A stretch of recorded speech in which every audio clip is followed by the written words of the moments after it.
صلوا علیہ وآلہ۔ جناب حضرت ابو بکر صدیق رضی اللہ تعالی عنہ کے والد محترم آپ کو بت خانے لے گئے۔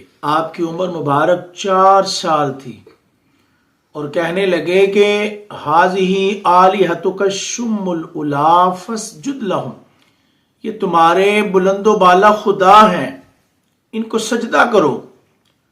تو حضرت ابو بکر صدیق رضی اللہ تعالی عنہ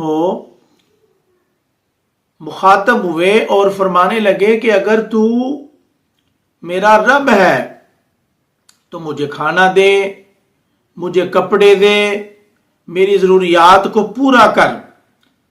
اتنا کہتے کہتے آپ نے ایک پتھر اٹھایا زمین سے اور کہا اگر تو واقعی خدا ہے تو میں یہ پتھر تمہیں مارنے لگا ہوں، اپنے آپ کو بچا، میری اس مار سے خود کو بچا۔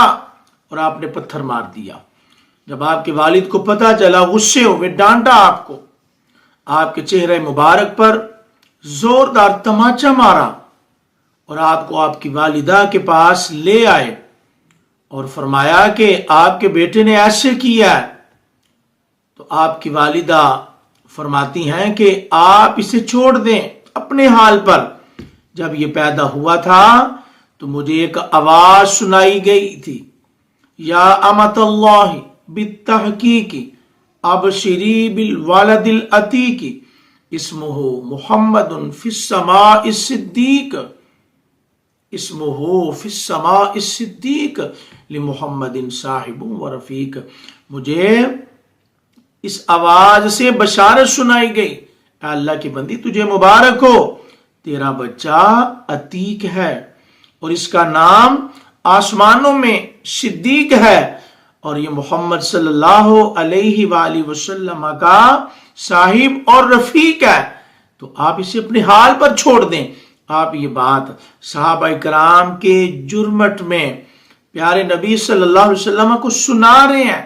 جب آپ نے اپنی بات کو مکمل کیا، فَلَمَّا انْقَضَىٰ كَلَامُ أَبُو بَكْرٍ نَزَلَ جِبْرِيلُ عَلَىٰ رسول اللہ صلی اللہ علیہ وسلم، اور فرمایا کہ جب آپ نے بات مکمل کی، جناب جبریل علیہ السلام حاضر ہوئے اور فرمانے لگے کہ یا رسول اللہ صلی اللہ علیہ وسلم، یا حبیب اللہ، جناب ابو بکر صدیق رضی اللہ تعالیٰ عنہ نے جو بھی یہ بات آپ کو سنائی ہے، یہ بچپن کا واقعہ سنایا ہے، وقال صدق ابو بکرین، یہ انہوں نے سچ سنایا ہے۔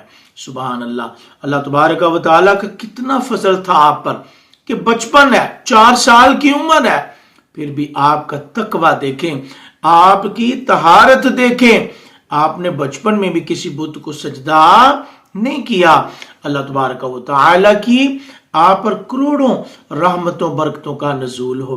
آپ واقعہ سنا رہے ہیں، صحابہ کرام بھی سن رہے ہیں، نبی پاک صلی اللہ علیہ وسلم بھی سن رہے ہیں۔ بات مکمل ہوئی، حضرت جبریل علیہ السلام حاضر ہوئے اور فرمایا کہ یا رسول اللہ صلی اللہ علیہ وسلم، یا حبیب اللہ، جناب ابو بکر صدیق نے سچ فرمایا ہے، جن کی بچپن میں اتنی طہارت تھی، جن کا بچپن میں یہ حال تھا، تو جب رسول پاک صلی اللہ علیہ وسلم کی معیت میں اتنے سال گزارے، اپنا سارا کچھ قربان کر دیا، تو پھر انہی باتوں نے آپ کو وہ مقام اور مرتبہ عطا فرما دیا کہ جو مخلوق میں نبیوں کے بعد کسی کو عطا نہیں ہوا۔ اللہ تبارک و تعالیٰ کی آپ پر کروڑوں رحمتوں کا نزول ہو اور آپ کے صدقے ہماری بے حساب مغفرت ہو، آمین بجاہ النبی الامین صلی اللہ علیہ وسلم۔